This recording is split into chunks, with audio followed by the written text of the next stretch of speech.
surat Al-Baqarah ayat 11. Tidak ada suatu musibah yang menimpa seseorang kecuali dengan izin Allah. Tidak ada suatu musibah pun yang menimpa seseorang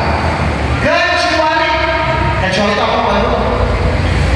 Tidak. Dengan izin Allah. Sekali lagi masih baca pelan-pelan. Tidak ada suatu musibah yang menimpa seseorang kecuali dengan izin Allah. Berarti semua kejadian yang menimpa kita, semua kejadian yang menimpa kita Bapak Ibu sekalian, itu bisa terjadi gara-gara kejadiannya dulu atau izin Allah dulu. Semua kejadian yang menimpa kita itu bisa terjadi gara-gara kejadiannya dulu atau izin Allah dulu. Izin Allah. Izin Allah dulu ya. Kalau Allah mengizinkan terjadi. Kalau tidak mengizinkan Tidak terjadi. tidak terjadi. Kok sekarang tolong menjawab. Berarti nanti kalau ada kejadian, ya, kalau Bapak Ibu ada kejadian, berarti yang Bapak Ibu lihat itu kejadiannya atau izinnya? Semua lagi. Tidak ada suatu musibah pun yang menimpa seseorang kecuali atas izin Allah. Berarti nanti kalau ada kejadian, yang harus dilihat itu izinnya dulu atau kejadian dulu? Izinnya. Izinnya dulu lah, Pak. Benar? Mana? Izin Allah itu sempurna atau salah? Sempurna. Kalau sempurna yang wajar diterima atau mana? Terima. Terima itu ngomongnya apa? Ketika kita menerima sesuatu, ngomongnya apa? Alhamdulillah. Tapi ketika diterima dari suami, ngomongnya apa? Alhamdulillah. Bingung lagi. Baca lagi. Coba perhatikan. Tidak ada suatu musibah yang menimpa seseorang kecuali dengan izin Allah. Semua kejadian yang menimpa diri kita bisa terjadi karena atas izin Allah. Berarti pertanyaan kedua, nanti pas ada kejadian, harusnya dilihat pertama kali kejadiannya atau izinnya. Harusnya izinnya dong, karena kejadian bisa terjadi atas izin Allah. Berarti sekarang pertanyaan ketiga, kalau nanti, mohon maaf ya, Bapak misalnya dimarahin istri, yang Bapak lihat izinnya atau istrinya? Izinnya? Kira-kira kalau Bapak lihat izinnya, harusnya diterima atau emosi Pak? Terima ngomongnya apa?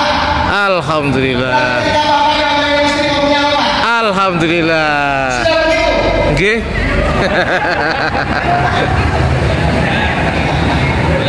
Nah, ternyata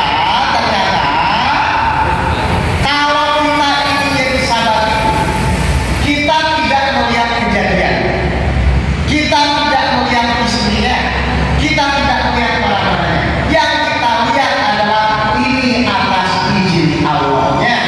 Kalau Bapak Ibu bisa seperti itu, maka ayat yang muncul innallaha ma'as-sabirin. Sungguh Allah bersama orang-orang yang sabar. Maka saat itu Bapak Ibu akan dilakukan doa.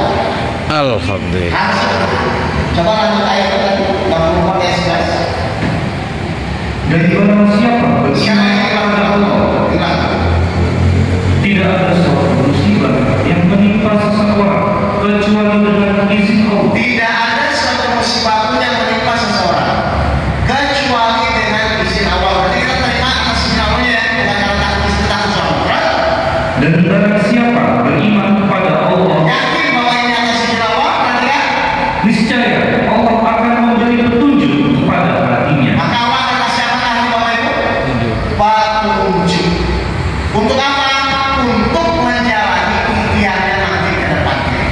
Untuk merubah hati suaminya, merubah hati istrinya. Ini saya ceritakan sedikit. Ya.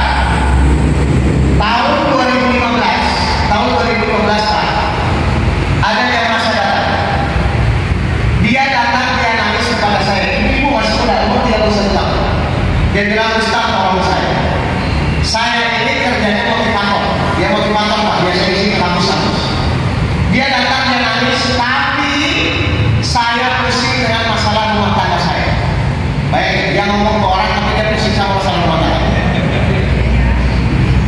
4 tahun saya rumah tangga sama istri saya. Tiap hari saya berantem. Tampar-tamparan untuk pulang. Sampai terakhir dia nggak kuat, dia mau pulang.